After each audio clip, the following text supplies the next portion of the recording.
তাহাজ্জুদ নামাজ কি ঘর অন্ধকার করে পড়তে হবে? এর কোনো ভিত্তি আছে কি? বাড়ির পুকুরে মানুষ নানান ধরনের নাপাক জিনিস ফেলে থাকে, সেখানে অজু করার বিধান কি? রুকু করার সময় কাপড় টাকনুর উপরে উঠে গেলে নামাজ হবে কি? নামাজের নিয়ত কিভাবে করব? নামাজে তেলাওয়াতে ভুল হলে কি সেজদা দিতে হবে? মাগরিবের সময় ঘুমিয়ে বা শুয়ে থাকা বা খাওয়ার বিধান সম্পর্কে জানতে চাই। খাটের উপর দাঁড়িয়ে নামাজ পড়া যাবে কিনা? নামাজে সানা পড়তে ভুলে গেলে নামাজ হবে কিনা? নবজাতকের বমি কাপড়ে লাগলে নামাজ হবে কিনা? অতীতের গুনাহ কিভাবে পানা চাইব? মৃত ব্যক্তির উদ্দেশ্যে মসজিদে মিষ্টি দিলে কি কোনো সওয়াব হবে? কোন কাজ করলে পরিবারে অশান্তি দূর হবে ও আর্থিক সচ্ছলতা ফিরবে? কোরআন মজিদ কি শুয়ে শুয়ে পড়া যাবে? অজুর সময় ঘন দাড়ির ভেতর পানি কিভাবে পৌঁছাতে হবে? মৃত মানুষ ভুল করে থাকলে আমরা তাকে মাফ করে দেই, কিন্তু আমরা ভুল করে থাকলে মৃত মানুষ কিভাবে মাফ করবে? স্বপ্নে সহবাস করতে দেখলে গুনাহ হবে কিনা? একা নামাজে একামত দেওয়া জরুরি কিনা? প্রচণ্ড শীতে ফরজ গোসল প্রয়োজন পড়লে কি কোনো ছাড় রয়েছে? যে ঘরে সূরা বাকারা পড়া হয় সে ঘরে জিন শয়তান প্রবেশ করতে পারে না, এটা কি সঠিক? মৃত মানুষকে দাফন করার পর কবরের ওপর নারিকেল পাতা রাখা হয়, এটার বিধান আছে কি? আর বিলম্ব না করে চলুন আপনাদের যে প্রশ্নগুলো ইতিমধ্যে আমাদের কাছে চলে এসছে সেগুলোর উত্তর দিয়ে আমরা শুরু করি। নাহিদ নোমান জানতে চেয়েছেন, কোন কাজ করলে পরিবারে অশান্তি দূর হবে ও আর্থিক সচ্ছলতা ফিরবে? ভাই নাহিদ, এর জন্য আপনাকে আমি পরামর্শ দেব দুটি কাজ সবচেয়ে গুরুত্বের সাথে করার। এক হলো দুরূদ শরীফ, আর একটা হলো ইস্তেগফার। এই দুটি জিনিস আপনি বেশি বেশি করে পাঠ করবেন। রাসূল আকরাম সাল্লাল্লাহু আলাইহি ওয়াসাল্লাম হাদিস থেকে বোঝা যায় দুরূদ এটা বেশি বেশি করে পাঠ করলে মানুষের বিপদ আপদ দূর হয়, পেরেশানি থেকে আল্লাহ তাআলা মুক্তি নসিব করেন। ইস্তেগফারের ক্ষেত্রে আল্লাহ তাআলা বলেছেন সূরা নূহের মধ্যে, ফাকুলতু আস্তাগফিরু রাব্বাকুম ইন্নাহু কানা গাফফারা ইউরসিলিস সামা আলাইকুম মিদরারা ওয়া ইউমদিদুকুম বিআমওয়ালিন ওয়া বানিন ওয়া ইয়াজআল লাকুম জান্নাতিন ওয়া ইয়াজআল লাকুম আনহারা। আয়াতগুলোর আলোকে অনেক মুফাসসিরিন ইকরাম, অনেক উলামা ইকরাম বলেছেন যে ইস্তেগফার বেশি বেশি করলে আল্লাহ তাআলা রিজিক বৃদ্ধি করেন এবং মানুষের রিজিকের অনটন দূর করেন। অতএব এই দুটি আপনি নিয়মিত করবেন, সেই সাথে আপনি খুব সিরিয়াসনেসের সাথে হালাল উপার্জনের জন্য চেষ্টা করে যাবেন। আল্লাহ তাআলা আপনার সমস্যাকে দূর করে দিন। এরপরে মাসুদ হোসেন জানতে চেয়েছেন, প্রতিবন্ধী সন্তান হলে লোক বলে আল্লাহ তার বিনিময়ে তোমাকে ভালো কিছু দান করবেন, এ কথাটা কতটুকু সত্য? ভাই মাসুদ হাসান, এ কথাটা পরিপূর্ণ সত্য। কারণ ইন্না আজামাল জাজা মিন আজমিল বালা, মানুষের জন্য যত বেশি পরীক্ষা আসে বড় আকারে, তার বিনিময়ে সেরকম বড় আকারে আসে। সন্দেহাতীতভাবে কোনো বিকলাঙ্গ সন্তান যদি জন্ম হয়, কোনো প্রতিবন্ধী সন্তান যদি জন্ম হয়, মা বাবার অনেক পেরেশানির কারণ হয়, অনেক কষ্টের কারণ হয়। আল্লাহ তাআলার এই ফয়সালা তিনি মেনে নিয়েছেন, এই বিপদে তিনি ধৈর্য ধারণ করেছেন, এর জন্য তিনি অবশ্যই আল্লাহ তাআলার কাছে বিনিময় পাবেন। কারণ আল্লাহ তাআলা কোরআনে বলেছেন, ইন্নামা ইউওয়াফাস সাবিরুনা আজরাহুম বিগাইরি হিসাব, যারা ধৈর্যশীল তাদের বিনিময় আল্লাহ তাআলা বিনা হিসাবে দিবেন। অতএব যারা তাদের এই ধরনের সন্তানের কারণে, সন্তান বিকলাঙ্গ হওয়ার কারণে বা অটিস্টিক হওয়ার কারণে তারা কষ্ট করছেন, স্ট্রাগল করছেন, ধৈর্য ধারণ করছেন, আল্লাহ ফয়সালাকে মেনে নিচ্ছেন, সন্দেহাতীতভাবে তার জন্য আল্লাহর কাছে তারা অফুরন্ত সওয়াব লাভ করবেন। মাহফুজ আহমেদ মুন্না জানতে চেয়েছেন, মৃত মানুষকে দাফন করার পর কবরের ওপর নারিকেল পাতা রাখা হয়, এটার বিধান আছে কি? না, মৃত ব্যক্তিকে কবরে দাফন করার পর নারিকেল পাতা রাখার কোনো নির্দেশ কোরআন হাদিসে কোথাও দেওয়া হয়নি। বরং রাসূল আকরাম সাল্লাল্লাহু আলাইহি ওয়াসাল্লাম একটা কবরে তিনি ডাল গেড়েছেন, এমনটি পাওয়া যায়। সেটি একটা কবরেই গেড়েছেন, এছাড়া অন্য কোনো কবরে বা সচরাচর সব কবরে তিনি ডাল গেড়েছেন এমনটি পাওয়া যায় না। যার কারণে কবরে কোনো কিছু গাড়তে হবে এমন কোনো কথা ইসলামের শরীয়ত অনুযায়ী নির্দেশিত নয়। তাহমি আপনি জানতে চেয়েছেন, কেউ মারা গেলে তার থেকে কি মাপ চাওয়ার কোনো পথ আছে বা মাপ নেওয়ার কোনো বিধান আছে? বোন তাহমিদা, কেউ যদি মারা যায় তার থেকে মাপ চাওয়ার কোনো পথ আর খোলা থাকে না। তবে যদি আপনি তার কোনো হক নষ্ট করে থাকেন এবং তার কোনো পাওনা আপনার কাছে থেকে থাকে, তাহলে যে জিনিসটি করতে হবে তা হলো আপনি তাকে তার পক্ষ হয়ে আল্লাহর কাছে মাপ চাইবেন এবং তার পক্ষ থেকে দান সাদকা করবেন। কিয়ামতের ময়দানে আল্লাহ রাব্বুল আলামিন কিছু মানুষকে, যাদের নেকামল দ্বারা আল্লাহ তাআলা সন্তুষ্ট, আপনি নিজে আল্লাহকে সন্তুষ্ট করার বেশি চেষ্টা করবেন যেহেতু আপনার ত্রুটি আছে, এরকম ব্যক্তিদেরকে আল্লাহ রাব্বুল আলামিন কিয়ামতের ময়দানে তার পাওনাদারদের কাছ থেকে আল্লাহ মুক্ত করে দিবেন। কীভাবে মুক্ত করবেন? পাওনাদারকে আল্লাহ তাআলা জান্নাতের অফার করবেন, করে আপনাকে মুক্ত করে দিবেন। এরকম বিভিন্ন বর্ণনা হাদিস থেকে পাই আমরা। তো সেগুলোকে সামনে রাখলে দেখা যায় যে আপনার করণীয় হলো আল্লাহর সঙ্গে সম্পর্ক এই ক্ষেত্রে আরও বেশি বিল্ড আপ করা, যাতে করে আল্লাহ তাআলা আপনাকে সেখান থেকে উদ্ধার করে দেন। আর সেই সাথে পাওনাদার মারা গেলে তার পক্ষ থেকে দান সদকা করা, দোয়া করা, এগুলো করবেন। এটা যদি হয়, আর অর্থনৈতিক পাওনা ছাড়া অন্য কোনো পাওনা হয়। আর যদি আর্থিক কোনো পাওনা তার থেকে থাকে, তাহলে তার মৃত্যুর পর তার সে পাওনা তার ওয়ারিশ যারা বেঁচে আছেন তাদের কাছে ফিরিয়ে দিতে হবে। এরপর এমডি জায়েদ, আপনি ইউটিউব চ্যানেলে প্রশ্ন করেছেন, রাতে ঘুমানোর আগে তায়াম্মুম করলে কি ওযুর সুন্নত পালন হবে? রাতে ঘুমানোর আগে যদি কেউ তায়াম্মুম করেন, সেক্ষেত্রে ওযু করতে তিনি অপারগ অথবা ওযু তার জন্য কষ্টকর, সেই ভিত্তিতে তিনি যদি তায়াম্মুম করেন, তাহলে ইনশাআল্লাহ ওযুর যে কাজ, পবিত্রতা অর্জনের কাজ, সেটি আদায় হবে এবং সেই সওয়াব তিনি পাবেন ইনশাআল্লাহ। মোহাম্মদ ইফরাত, আপনি আইডি থেকে জানতে চেয়েছেন, চোখে সুরমা লাগানো কি সুন্নাত? আর সুরমা লাগানোর পর যদি অজু করি সুরমার কালার থেকে যায়, এতে কি অজু হবে? আপনার শেষ প্রশ্ন উত্তর আগে দিই। সুরমার কালার যদি চোখে থেকে যায় অজু করার পরেও, তাহলে তাতে অজু হয়ে যাবে, কোনো অসুবিধা নেই। আর চুরমা লাগানো সুন্নাত, জি, সুরমা লাগানো সুন্নাত। সুরমা যেন অরিজিনাল হয়, স্বাস্থ্যসম্মত হয়, ক্ষতির কারণ না হয়, সেদিকটা খেয়াল করা উচিত। তবে সুরমা লাগানো সুন্নাত। রাসূল আকরাম সাল্লাল্লাহু আলাইহি ওয়াসাল্লাম হাদিসে সুরমা লাগানোর কথা স্পষ্টভাবে বর্ণিত হয়েছে। এরপরে মুজাহিদুল ইসলাম শওকাত, আপনি জানতে চেয়েছেন, যে ঘরে সূরা বাকারা পড়া হয় সে ঘরে জিন শয়তান প্রবেশ করতে পারে না, এটা কি সঠিক? যদি সঠিক হয় তবে সূরা বাকারা কতটুকু পড়তে হবে? ভাই মুজাহিদুল ইসলাম, এটা সঠিক এবং এ সম্পর্কে রাসূল আকরাম সাল্লাল্লাহু আলাইহি ওয়াসাল্লামের স্পষ্ট হাদিস রয়েছে। সূরা বাকারা যদি তেলাওয়াত করা হয় কোনো বাসাতে, সেখানে জিন শয়তান প্রবেশ করে না। এক্ষেত্রে কতটুকু তেলাওয়াত করবেন? এর উত্তর হলো যে আপনি তেলাওয়াত করতে থাকবেন শুরু থেকে শেষ পর্যন্ত, কোনো লিমিটেশন নাই যে এত আয়াত পড়বেন। যত বেশি পড়বেন, বারবার পড়তে থাকবেন। নিজে পড়তে না পারলে তেলাওয়াত, রেকর্ডকৃত তেলাওয়াত চালু করে রাখবেন। যদি অনেক উলামা একরাম সেটিকে যথেষ্ট নয় বলেছেন, কিন্তু আমরা দেখেছি রেকর্ডকৃত তেলাওয়াত চালু করে রাখলেও বাসা বাড়িতে জিনের উপদ্রব কমে যায়, মানুষ অনেকটা সুরক্ষিত হয়ে যায়, আলহামদুলিল্লাহ। এরপরে আব্দুল্লাহ মাহমুদ জানতে চেয়েছেন ইউটিউব চ্যানেলে, নামাজে তেলাওয়াতে ভুল হলে কি সেজদা দিতে হবে? দেখুন, নামাতে যদি তেলাওয়াতে ভুল হয় তাহলে সেজদা দেওয়ার ব্যাপার নাই। আপনার ভুলটা হয় অর্থ বিকৃত হওয়ার পর্যায়ের ভুল হবে না, তাহলে তো কোনো অসুবিধাই নেই। আর যদি অর্থ বিকৃত হওয়ার মতো ভুল হয়, সেক্ষেত্রে আপনি 3 আয়াত বা যতটুকু না পড়লে নয় এতটুকু পড়ে ফেলেছেন, তারপরে যদি ভুল হয় তাহলে ইনশাআল্লাহ সেখানে আপনার সালাত হয়ে যাবে। কোনো কোনো ক্ষেত্রে অর্থ বিকৃত হওয়ার মতো ভুল যদি হয়, তাহলে সেক্ষেত্রে আপনার সালাত হবেই না, সিজদা সাহুতে এটি কুলাবে না। এরপরে রাশিদুল ইসলাম শান্ত জানতে চেয়েছেন, প্রচণ্ড শীতে ফরজ গোসল প্রয়োজন পড়লে কি কোনো ছাড় রয়েছে? ভাই শান্ত, প্রচণ্ড শীতে ফরজ গোসল এর ক্ষেত্রে আপনি ঠান্ডা পানিতে গোসল করা কষ্টকর হলে আপনার জন্য ছাড় রয়েছে। সেই ক্ষেত্রে যদি ঠান্ডা পানি ব্যবহার করলে আপনার অঙ্গহানি হতে পারে, প্রচণ্ড রকমের রোগ দেখা দিতে পারে, জীবন নাশের ভয় হয় আপনার, অথচ গরম করার পানি গরম করার কোনো ওয়ে না থাকে, এরকম যদি হয় তাহলে আপনি তায়াম্মুম করতে পারেন। এরকম কোনো সিচুয়েশনে যদি পড়েন, এরকম কোনো জায়গায় যদি থাকেন। কিন্তু সচরাচর আমাদের দেশে যে পরিমাণ শীত পড়ে, কিছু কিছু এলাকাতে পঞ্চগড় ইত্যাদিতে অনেক বেশি শীত পড়ে, সেখানে এরকম কোনো সিচুয়েশন থাকতে পারে। কিন্তু নর্মালি অন্যান্য এলাকাগুলোতে, ঢাকার আশেপাশে বা অন্যান্য জেলাগুলোতে যে পরিমাণ শীত পড়ে, তাতে পানি ব্যবহার করলে অঙ্গহানি হয়ে যাবে বা জীবন হুমকির মধ্যে পড়বে, এরকম পরিস্থিতিতে পড়ার সম্ভাবনা খুবই ক্ষীণ। সে জায়গা থেকে এটি আমাদের জন্য করা জায়েজ হবে না, অর্থাৎ তায়াম্মুম করে নামাজ আদায় করা জায়েজ হবে না, গোসলই করতে হবে। আর গরম পানির ব্যবস্থা কম বেশ প্রায় বেশিরভাগ জায়গায় আজকাল থাকে, একটু কষ্ট হয়, হয়তো একটু বিব্রতকর পরিস্থিতিতে পড়তে হয়, অন্যরা জেনে যাবে, তাতে কি, আমার তো আল্লাহ তাআলার ফরজ নির্দেশ পালন করতে হবে, যার কারণে এটি আপনার অবহেলা করা যাবে না।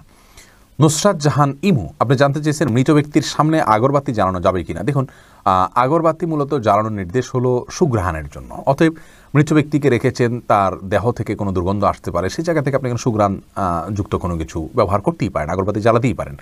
এছাড়া মসজিদে আগরবাতি জ্বালানোর কথা মুরাদুল্লাহ তাআলা বলেছেন। ইমানদারের বাসা বাড়িতে আগরবাতি অথবা ধূপের আপনার ধোঁয়া, এটা প্রজ্বলন করা হবে সুঘ্রাণের জন্য, এটি ভালো, এটি খারাপ কোনো কাজ নয়। তবে মৃত ব্যক্তির জন্য করতেই হবে এমন কোনো বিষয় নয়। মোশাররফ হোসেন জানতে চেয়েছেন, নামাজে সানা পড়তে ভুলে গেলে নামাজ হবে কি না? হ্যাঁ ভাই, নামাজ হয়ে যাবে, কারণ সানা পড়া এটা নামাজের জন্য ফরজ বা ওয়াজিব নয়। ফরজ বা ওয়াজিব নয় এমন কোনো কিছু ছুটে গেলে নামাজ হয়ে যাবে, কোনো অসুবিধা নেই। এরপরে ইস্তাব্রো বাণী, এই আইডি থেকে আপনি জানতে চেয়েছেন, খাটের উপর দাঁড়িয়ে নামাজ পড়া যাবে কি না? যাবে, কোনো অসুবিধা নেই। আপনি খাট হোক আর ভূমি হোক ফ্লোর হোক যে কোনো জায়গায় দাঁড়িয়ে সালাত আদায় করতে পারবেন। আপনি স্বাভাবিকভাবে যদি সালাত আদায় করতে অসুবিধা না হয় তাহলে সেক্ষেত্রে কোনো অসুবিধা নেই। হ্যাঁ, কোনো কোনো খাটের উপরে দেখা যায় যে ম্যাট্রেস বা ফোম থাকার কারণে অনেক দূর ডেবে যায়, যার কারণে রুকু সিজদায় তিনি ব্যালেন্স রাখতে পারেন না এবং সুন্দরভাবে সালাত আদায় করতে পারেন না, সিজদা সঠিকভাবে করতে পারেন না। এরকম যদি হয় তাহলে সেক্ষেত্রে তার জন্য খাটে দাঁড়িয়ে সালাত আদায় করা উচিত হবে না, এটা কমপক্ষে মাকরু হবে, অপছন্দনীয় হবে, তবে সালাত হয়ে যাবে। যেহেতু সালাত স্বাভাবিকভাবে করতে তার অসুবিধা হয়, শরীরে ব্যালেন্স ঠিক রাখতে পারে না, রুকু সিজদা যথাযথভাবে করতে অসুবিধা হয় এবং মনোযোগও ব্যাঘাত সৃষ্টি হয়, যার কারণে এরকম জায়গায় সালাতে করা উচিত নয়। আর যদি এতটা নরম না হয় তাহলে সেক্ষেত্রে সাধারণ খাটে বা চকিতে সালাত আদায় করতে কোনো অসুবিধা নেই। আয়েশা আহমেদ, আপনি ইউটিউব চ্যানেলে প্রশ্ন করেছেন বিয়ের ক্ষেত্রে ছেলে বা মেয়ের ছবি দেখা যাবে কি না। দেখুন, ছেলে বা মেয়ের ছবি দেখা যাবে বিয়ের ক্ষেত্রে শর্ত সাপেক্ষে, আর সে শর্ত হলো ছেলে মেয়ের ছবি দেখবে, তার কোনো বাবা অভিভাবক অন্য কাউকে দেখাবে না এবং দেখার পরে এটি মুছে ফেলবে নিজের কাছ থেকে, এবং মেয়েও ছেলের ছবি দেখবেন এবং সেটি ফিতনায় পতিত হয়, ছবি দেখে বাজে চিন্তা হয় বিবাহ ছাড়া আগ পর্যন্ত, সেই সুযোগ যেন না থাকে সেজন্য এটি রিমুভ করে ফেলবেন। এই শর্ত সাপেক্ষে এটি দেখা জায়েজ রয়েছে সম্পূর্ণ বিয়ের নিয়ত যখন পাকাপাকি হয়ে যাবে তখন। আর আজকাল যেমন হয়, আল্লাহ মাফ করুক, তথাকথিত অবৈধ প্রেমের ক্ষেত্রে অনেকে বলে যে আমার বিয়ের নিয়ত আছে সেজন্য আমি দেখছি, আপনি দেখেই যাবেন, এ অধিকার আপনাকে দেওয়া হয়নি। আপনি এক নজর দেখতে পারেন শুধুমাত্র জানার জন্য, বাস এটুকু, এরপরে আপনি সেটার কন্টিনিউ করতে পারবেন না। শাহাদাত হোসেন সবুজ, আপনি জানতে চেয়েছেন স্ত্রীকে গর্ভবতী অবস্থায় সহবাস করা যাবে কি না। জি, স্ত্রী গর্ভবতী থাকলে সে অবস্থায় সহবাস করাতে কোনো নিষেধাজ্ঞা নেই। সন্তা ইসলাম জানতে চেয়েছেন যে ব্যক্তি আল্লাহর 99 নাম মুখস্থ রাখবে সে জান্নাতে যাবে, এই কথাটি কতটুকু সত্য। বোন সন্তা এই সম্পর্কে হাদিসে একটি কথা রয়েছে, নবী সাল্লাল্লাহু আলাইহি ওয়াসাল্লাম বলেছেন ইন্না লিল্লাহি তাসআমাতাসআইনা ইসমান, নিশ্চয় আল্লাহ তাআলার 99টি নাম রয়েছে, যেই নামগুলোকে যদি কেউ সংরক্ষণ করেন, এই সংরক্ষণ করার একটা অর্থ হলো মুখস্থ করা, আর একটা অর্থ হলো যে এই সংরক্ষণ করার মানে হলো এগুলোর অর্থ বুঝে আল্লাহ তাআলার এই গুণগুলোকে বিশ্বাসে আনা, যেটি আমাদের ঈমানের জন্য অবিচ্ছেদ্য অংশ, করতেই হবে সেই বিশ্বাস লালন করা। এভাবে যদি কেউ সংরক্ষণ করেন সার্বিকভাবে তিনি জান্নাতে যাবেন, এরকম একটি হাদিস রয়েছে। এরপরে জান্নাতুল ফেরদাউস আপনি জানতে চেয়েছেন অসুস্থতা থেকে মুক্তি লাভের জন্য রোজা মানত করা যাবে কি না। দেখুন, অসুস্থতা থেকে মুক্তি লাভের জন্য অবশ্যই আপনি রোজা মানত করতে পারেন, যে কোনো কাজের জন্যই মানত করা যেতে পারে। তবে হ্যাঁ, মানত এটা খুব বেশি প্রশংসনীয় কাজ নয়, বরং একজন মুসলিম হিসাবে আমাদের যে জিনিসটি করা উচিত তা হলো আমি অসুস্থ আছি, আল্লাহ রাব্বুল আলামিনের রহমত প্রাপ্তির আশায় একটু আমল করলাম, একটু নফল রোজা এমনিতে রাখলাম, তাহলে সেটা হবে আমাদের জন্য ভালো এবং উত্তম কাজ। কিন্তু যদি আমাদের অসুস্থতাজনিত কারণে আল্লাহ রাব্বুল আলামিনের কাছে এভাবে মানত করি আল্লাহ আপনি সুস্থ করে দিন আমি রোজা রাখবো, তাহলে সেটা জায়েজ আছে, কিন্তু এভাবে না করে আগে থেকে রাখা উচিত। মানত করে কোনো কিছু আদায় করা কেমন যেন আল্লাহকে শর্তের মধ্যে ফেলা, যে আল্লাহ এটা আপনি করে দেন তাহলে আমি রোজা রাখবো, তার চাইতে আগে রোজা রাখুন এবং রোজা রেখে আল্লাহর কাছে প্রার্থনা করুন যাতে আল্লাহ আপনাকে সুস্থ করে দেন। বাকি মানত করা জায়েজ আছে, কোনো অসুবিধা নেই। মাহমুদুল হাসান ভূঁইয়া আপনি জানতে চেয়েছেন আল্লাহুম্মা ইন্নী আউযু বিকা মিন আযাবিল কবরি, দোয়া মাসুরা, এটা দোয়া মাসুরার জায়গায় পড়া যাবে কি না, নাকি দোয়া মাসুরা পড়ে তারপর এটা পড়তে হবে। দেখুন, দোয়া মাসুরা অর্থাৎ শেষ বৈঠকে আমরা দোয়া মাসুরার জায়গায় যে আল্লাহুম্মা ইন্নী যালামতু নাফসি যুলমান কাসীরা পড়ি, এই জায়গায় রাসূল আকরাম সাল্লাল্লাহু আলাইহি ওয়াসাল্লাম থেকে আরও বিভিন্ন দোয়া বর্ণিত রয়েছে, যেমন আল্লাহুম্মা ইন্নী আউযু বিকা মিন আযাবিল কবরি ওয়া মিন আযাবিন নার ওয়া মিন ফিতনাতিল মাহইয়া ওয়াল মামাত ওয়া আউযু বিকা মিন শাররি ফিতনাতিল মাসীহিদ দাজ্জাল। এই দোয়া আমরা পড়তে পারি, এটিও হাদিসে রয়েছে। আপনি চাইলে আল্লাহুম্মা ইন্নী যালামতু নাফসি যুলমান কাসীরা ওটার সাথে এটা পড়তে পারেন, আর চাইলে এটা শুধুমাত্র এটা পড়তে পারেন আল্লাহুম্মা ইন্নী যালামতুর পরিবর্তে, সেটিও জায়েজ রয়েছে। রাসূল করিম সাল্লাল্লাহু আলাইহি ওয়াসাল্লাম বলেছেন তাশাহুদের পরে, দুরুদের পরে যেন শেষ বৈঠকে আমরা আল্লাহর কাছে যে কোনো দোয়া করি, সুম্মা লিয়াতাখাইয়ার মিনাদ দুআ মা শা, এরপরে যে কোনো দোয়া সে চায় আল্লাহর কাছে যেন সে দোয়াকে নির্বাচন করে, সে দোয়া যেন পড়ে, এটা রাসূল আকরাম সাল্লাল্লাহু আলাইহি ওয়াসাল্লাম বলেছেন। যার কারণে, এবং বুখারীতে হাদিসটি বর্ণিত হয়েছে, মুসলিমে বর্ণিত হয়েছে, যার কারণে শেষ বৈঠকে আমরা আল্লাহর বড়ানোর কাছে যে কোনো দোয়া করতে পারি। আশরাফুজ্জামান সিয়াম আপনি জানতে চেয়েছেন মৃত মানুষ ভুল করে থাকলে আমরা তাকে মাফ করে দেই, কিন্তু আমরা ভুল করে থাকলে মৃত মানুষ কিভাবে মাফ করবে। দেখুন, আপনি যদি কারোর প্রতি ভুল করে থাকেন, অন্যায় করে থাকেন, তাহলে তিনি মৃত্যুবরণ করলে তার কাছ থেকে আর মাপ নেওয়ার কোনো সুযোগ নেই। এই জন্যই তো একজন মুসলিম জীবদ্দশায় মানুষের সঙ্গে সকল হিসেব নিকেশ চুকিয়ে রাখবেন, কারোর প্রতি অবিচার করলে, অন্যায় করলে, কারোর হক নষ্ট করলে তার কাছ থেকে ক্ষমা চেয়ে সেটাকে পরিষ্কার করে রাখবেন। এটি একজন মুমিনের জন্য করা উচিত, দেরি করা উচিত নয়। কারণ আমার অধিকার যার কাছে আছে তিনি যদি, যার অধিকার আমি নষ্ট করেছি, তিনি যদি মৃত্যুবরণ করেন তাহলে সেক্ষেত্রে কিয়ামতের দিন কেউ কাউকে ছাড়বে না, মৃত্যুর পরে আর তাকে সন্তুষ্ট করা কঠিন। তবে হ্যাঁ, এরকম পরিস্থিতিতে আল্লাহ তাআলাকে যদি খুব বেশি সন্তুষ্ট করতে পারেন, আল্লাহ তাআলা কোনো কোনো হাদিস থেকে বোঝা যায় যে ওই ব্যক্তির পক্ষ থেকে তার যে পাওনাদার তাকে সন্তুষ্ট করে দিবেন কোনো পুরস্কার দিয়ে, এবং এই ব্যক্তিকে মাপ পাইয়ে দিবেন। অতএব বিকল্প হলো বিশেষ তওবা করা, তার পক্ষ থেকে দান সদকা করা, তার জন্য দোয়া করা, মৃত ব্যক্তির জন্য যার কাছে আমার অধিকার রয়েছে, যার অধিকার আমি নষ্ট করেছি, এবং সেই সাথে আল্লাহ তাআলাকে খুব বেশি সন্তুষ্ট করার চেষ্টা করে যাওয়া। এমনি নাসিমউদ্দিন, আপনি জানতে চেয়েছেন অজুর সময় ঘন দাড়ির ভেতর পানি কিভাবে পৌঁছাতে হবে। দেখুন, পানি এভাবে কোষ করে ধরে আপনি যদি এভাবে ভিজিয়ে রাখেন তাহলে সেক্ষেত্রে যত ঘন দাড়ি হোক না কেন গোড়ায় চলে যাবে। সাইফুল ইসলাম জানতে চেয়েছেন নামাজের প্রথম রাকাতে আউযুবিল্লাহ বিসমিল্লাহ সহ সূরা পাঠ করে প্রথম রাকাত শেষ করলাম, দ্বিতীয় রাকাত কি পুনরায় আউযুবিল্লাহ পাঠ করতে হবে না বিসমিল্লাহ পাঠ করলেই হবে? দেখুন, সূরায়ে ফাতিহা যেহেতু আপনি নতুন করে শুরু করছেন, এই জন্য আপনি আউযুবিল্লাহ পাঠ করবেন এবং এরপরে বিসমিল্লাহ পাঠ করবেন। কারণ ফাইদা ক্রাআতাল কুরআন ফাস্তাইয বিল্লাহি মিনাশ শাইতানির রাজিম, আল্লাহ তাআলা বলেছেন কোরআন যখন পাঠ করবে তখন তুমি আল্লাহ তাআলার কাছে আশ্রয় চাইবে শয়তান থেকে। এই জন্য প্রথম রাকাতে আপনি সূরা ফাতিহা পাঠ করেছেন, এরপরে আপনি রুকু করেছেন, সিজদা করেছেন, তাসবিহ পাঠ করেছেন, অনেকগুলো কাজ করেছেন, আবার নতুন করে আপনি তেলাওয়াত শুরু করছেন, যার কারণে আপনি এখানে আউযুবিল্লাহ সূরা দুইটা পাঠ করবেন। এরপরে ফারিয়া ইসলাম জানতে চেয়েছেন কোরআন মাজিদ কি শুয়ে শুয়ে পড়া যাবে? হ্যাঁ বোন ফারিয়া, কোরআন মাজিদ শুয়ে শুয়ে পড়া যাবে, কোরআন মাজিদ শুয়ে পড়া যাবে না এমন কোনো কথা কোরআন হাদিসের কোথাও বলা হয়নি, বরং সাধারণ অবস্থায় কোরআন মাজিদ পড়া যাবে। তবে কোরআন মাজিদের প্রতি, কোরআন মাজিদকে বুকের মধ্যে ধরে অসম্মানজনকভাবে শুয়ে শুয়ে পড়া উচিত না। আপনি মুখস্থ থেকে পড়তে পারেন, আর সাধারণ অবস্থায় বসে বসে সুস্থ অবস্থায় আপনার কোরআন মাজিদ পড়ার চেষ্টা করা উচিত। আপনি মনসুর আল্লাহ জানতেছেন অতীতের গুনাহ কিভাবে পানা চাইব? ভাই মনসুর, আপনি অতীতের গুনাহের জন্য আল্লাহর কাছে লজ্জিত হয়ে, অনুতপ্ত হয়ে ক্ষমা চাইবেন, চোখের পানি ফেলে সম্ভব হলে বা কানার ভান করে হলে আল্লাহর কাছে মাপ চাইবেন, আর ভবিষ্যতে করবেন না বলে প্রতিজ্ঞাবদ্ধ হবেন। ইনশাআল্লাহ এর মাধ্যমে আল্লাহ তাআলা আপনাকে গুনাহ থেকে মুক্ত করবেন। মহিমা মাহি, আপনি জানতে চেয়েছেন নবজাতকের বমি কাপড়ে লাগলে নামাজ হবে কিনা? দেখুন, বমি নাপাক, সেটা নবজাতক হোক অথবা প্রাপ্তবয়স্ক কেউ হোক, সবার বমি নাপাক, যার কারণে এটি লাগলে নাপাক হয়ে যাবে।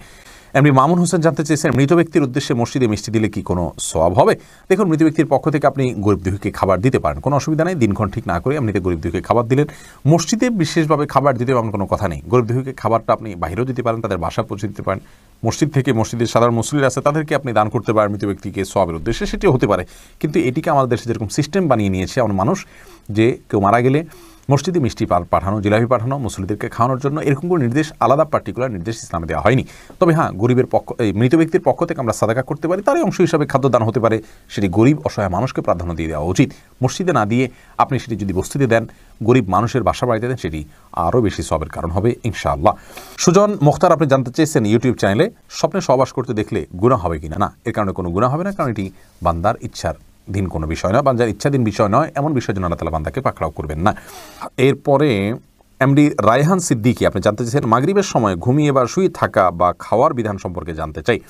দেখুন ভাই রায়হান, মাগরিবের পরে এশার আগে শোয়ার ব্যাপারে হাদিসে নিষেধাজ্ঞা রয়েছে। নবী সাল্লাল্লাহু আলাইহি ওয়াসাল্লাম অপছন্দ করতেন এই সময় শোয়াটাকে, যার কারণে মাগরিবের পরে শোয়া উচিত নয়। তবে যদি কেউ অসুস্থ থাকেন, শরীরে ক্লান্তি থাকে, তিনি শুয়ে আছেন ক্লান্তির কারণে, সেটি ভিন্ন বিষয়। কিন্তু সাধারণ অবস্থাতে এই সময় ঘুমানো নিষেধ, কারণ এই সময় ঘুমাইলে আপনার এশার সালাত তরক হয়ে যেতে পারে। তাছাড়া সকাল এবং সন্ধ্যার সময়গুলো আল্লাহকে স্মরণ করার সময়, জিকিরের সময়, যেন এই সময় ঘুমিয়ে কাটাবেন না। শুধু সামান্য একটু শুয়ে থাকা, এটা ভিন্ন বিষয়, এটা ইনশাআল্লাহ নিষেধাজ্ঞার আওতায় পড়বে না। এরপরে এমডি সালমান ইসলাম জানতে চেয়েছেন নামাজের নিয়ত কিভাবে করব? আপনি কোন নামাজ পড়ছেন, আপনার মাথায় যদি সেটি থাকে তাহলে আপনার নিয়ত আছে, বাস। নিয়ত মানে ইচ্ছা। মুখে আপনাকে নামাইতুয়ান পড়তে হবে না, কারণ মুখে নামাইতুয়ান পড়া এটা মূলত নিয়ত নয়, এটা নিয়তের কথাটিকে মুখে প্রকাশ করা। ইসলাম আমাদেরকে সেটি বাধ্য করেনি। এরপরে রোজি আহমেদ জানতেছেন রুকু করার সময় কাপড় টাকনুর উপরে উঠে গেলে নামাজ হবে কি? দেখুন, রুকু করার সময় যদি টাকনুর উপরে কাপড় উঠে যায় তাহলে সেক্ষেত্রে আপনার মেয়ে মানুষ হিসাবে সামান্য এক ঝলকের জন্য উঠলো, 1 সেকেন্ড 2 সেকেন্ডের জন্য উঠলো, তাতে গুনাহ হবে না ইনশাআল্লাহ বিইذনিল্লাহ। এমডি সোহাগ খান জানতেছেন একা নামাজে একামত দেওয়া জরুরি কিনা? জি ভাই, একা নামাজ পড়লেও আপনি যখন একাকী ফরজ নামাজ আদায় করবেন, একামত দিয়ে নামাজ পড়বেন, এই উদ্দেশ্যে কেউ চাইলে আপনার সঙ্গে এসে যোগ দিতে পারে জামাতে। আমরা কিন্তু এটা অনেকেই জানি না। কেউ যদি নামাজ শুরু করে দেন একা একা, তিনি যদি জোরে জোরে তাকবীর বলেন ইমামতের নিয়তে, পরবর্তীতে কেউ এসে তাকে টাচ করে তার পাশে দাঁড়িয়ে জামাতে সামিল হয়ে যেতে পারে, যে কোনো পর্যায়ে, যে কোনো মাঝামাঝি পর্যায়ে এসেও সামিল হয়ে যেতে পারে। তাহলে সেক্ষেত্রে তারা উভয়ে জামাতে সালাত আদায় করার সওয়াব পেয়ে গেলেন। এরপরে সজল শেখ আইডি থেকে আপনি জানতে চাচ্ছেন, ব্যাংকে ডিপিএস করা কি হালাল হবে? সুদী ব্যাংকগুলোতে ডিপিএস করা হারাম হবে, যেহেতু সেখানে আপনাকে সুদ দেওয়া হবে, সুদভিত্তিক লেনদেনের চুক্তি আপনার সাথে হয়ে যাবে সেজন্য। আর ইসলামী ব্যাংকগুলো যদি হয় তাহলে সেক্ষেত্রে বেশ কিছুটা ছাড় রয়েছে, এবং সেটি কিছুটা কোনো ক্ষেত্রে এটি সন্দেহের মধ্যে পড়বে, শুবহাতের মধ্যে পড়বে, বাকি মৌলিকভাবে অন্য কোনো উপায় যদি কারো না থাকে এটি নাজায়েজ বা হারাম সরাসরি হবে না। তবে অ্যাভয়েড করতে পারলে সেটাও ভালো, যেহেতু সংশয় বা সন্দেহ সেখানেও রয়েছে। দিনের পথিক আইডি থেকে আপনি লিখেছেন, বিতরের নামাজ কি সূরা দিয়ে পড়তে হয়? বিতরের সালাতের প্রথম রাকাতে সূরা সাব্বিহিসমা রাব্বিকাল আলা, দ্বিতীয় রাকাতে সূরা কাফিরুন এবং তৃতীয় রাকাতে সূরা ইখলাস কুল হুয়াল্লাহ পাঠ করা এটি সুন্নাহ।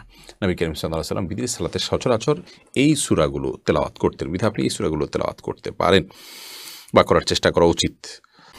শেখ সোহানুর রহমান জানতে চেয়েছেন, নামাজের মধ্যে তাশাহুদ পড়ার সময় তর্জনী আঙ্গুল উঁচু করার বিধান কি? এটা সুন্নাত, কেউ না করলে অসুবিধা নেই, নামাজ হয়ে যাবে, কিন্তু সুন্নাত বা মুস্তাহাব।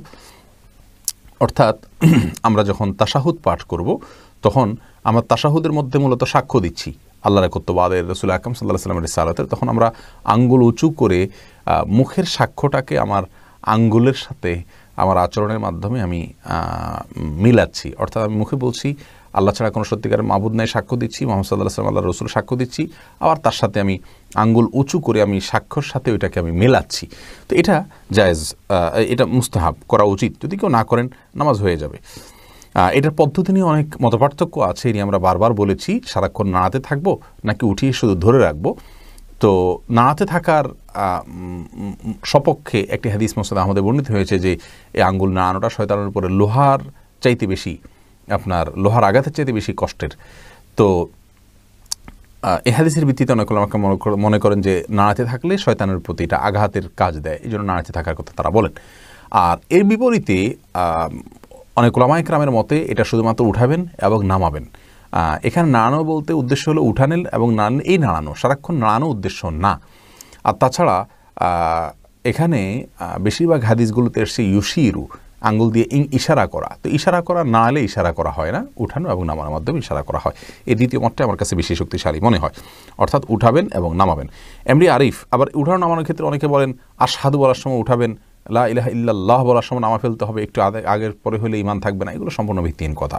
সামিয়া ফেরদৌস জানতে চেয়েছেন, তাহাজ্জুদ নামাজ কি ঘর অন্ধকার করে পড়তে হবে?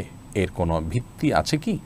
তাহাজ্জুদের নামাজ এটা আমরা ঘর অন্ধকার করে লাইট বন্ধ করে পড়তে হবে এর কোনো ভিত্তি নেই, বরং সেটা আপনার যেভাবে সেভাবে আদায় করতে পারেন। আপনার মনোযোগের জন্য আপনি যদি আলো আধার করে নিতে পারেন, ডিম আলো করে নিতে চান, তো সেটি করতে পারেন, কোনো অসুবিধা নেই।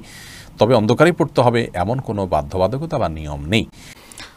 সোহেল রানা আপনি প্রশ্ন করেছেন, অনেকে বলে স্ত্রী প্রেগনেন্ট থাকলে স্বামী কোনো জীবজন্তু মারতে পারবে না, যেমন মশা, মাছি, ছারপোকা ইত্যাদি, মারলে আগত সন্তানের অমঙ্গল হবে, এটা কি সঠিক?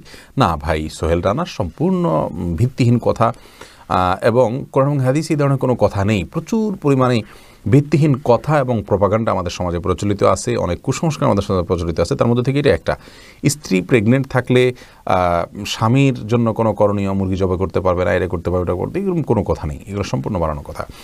এমডি শহীদুল্লাহ জানতে চেয়েছেন, জনৈক ব্যক্তি বলেছেন ফরজ সালাতের পর মুনাজাত না ধরে বসে থাকলে অহংকার করা হয়, আসলে কি তাই? না ভাই শহীদুল্লাহ, ফরজ সালাতের পরে রাসূল করিম সাল্লাল্লাহু আলাইহি সাল্লাম মুনাজাত ধরতেন এরকম কোনো হাদিস আমাদের জানা নেই যে ফরজ সালাতের পরে তিনি মুনাজাত ধরতেন। বিভিন্ন হাদিস থেকে ইশারা ইঙ্গিতে জোড়াতালি দিয়ে এই জিনিসটাকে প্রমাণ করার চেষ্টা করা হয়। সালাতের মতো এত কমন একটি ইবাদত, নিয়মিত যেটা 5 বার আদায় করতে হয়, সেখানে রাসূল আকরাম সাল্লাল্লাহু আলাইহি সাল্লাম সালাম ফেরানোর পরে যদি হাত তুলে থাকেন, হাত তুলে মুনাজাত করে থাকেন, তাহলে সেটি অবশ্যই হাদিসের কিতাবগুলোতে আসবে। সেরকমটি কোনো হাদিসের কিতাবগুলোতে বর্ণিত হয়নি। অতএব কেউ যদি হাত না তোলেন তাকে অহংকারী বলা এটা মূর্খতা ছাড়া আর কিছুই নয়। সুন্নাহ অনুসরণ করলে অহংকারী হবে কেন? এরপরে আরাফাত বাপ্পি আপনি জানতে চেয়েছেন, বাড়ির পুকুরে মানুষ নানান ধরনের নাপাক জিনিস ফেলে থাকে, সেখানে অজু করার বিধান কি? ভাই আরাফাত, বাড়ির পুকুরে যদি নাপাক জিনিস ফেলা হয়, পুকুর যদি অনেক বড় হয় তাহলে সেক্ষেত্রে যেই জায়গাটাতে নাপাক আছে তার আশেপাশের পানিগুলো নাপাক ধরা হবে, কিন্তু অপর প্রান্তের পানিগুলো পাক ধরা হবে। অনেক পানিতে যদি নাপাক পড়ে তাহলে সেক্ষেত্রে এই বিধান প্রযোজ্য হয়। বিধায় এটা নিয়ে আপনার হেজিটেশন করার কোনো কারণ নেই। আপনার রুচিতে না করলে আপনি সে পানি ব্যবহার করবেন না, ভিন্ন কথা। কিন্তু শরীরের দৃষ্টিকোণ হলো বড় পুকুর বা বড় কোনো পানির আপনার পুকুর হোক, নদী নালা হোক, এরকম কিছু যদি হয় তাহলে সেক্ষেত্রে ওই পুকুরে কোনো এক প্রান্তে নাপাক পড়লে ওই জায়গা নাপাকটার আশেপাশের পানিগুলো নাপাক হিসেবে বিবেচিত হবে, বাকিগুলো পাক থাকবে। হ্যাঁ, যদি নাপাকের পরিমাণ এত বেশি হয় যে স্বামীর পানির কালার পরিবর্তন হয়ে গেছে, রং গ্রান পরিবর্তন হয়ে গেছে, তাহলে সেখানে পানি নাপাক হিসেবে বিবেচিত হবে, এটা ব্যবহার করা যাবে না।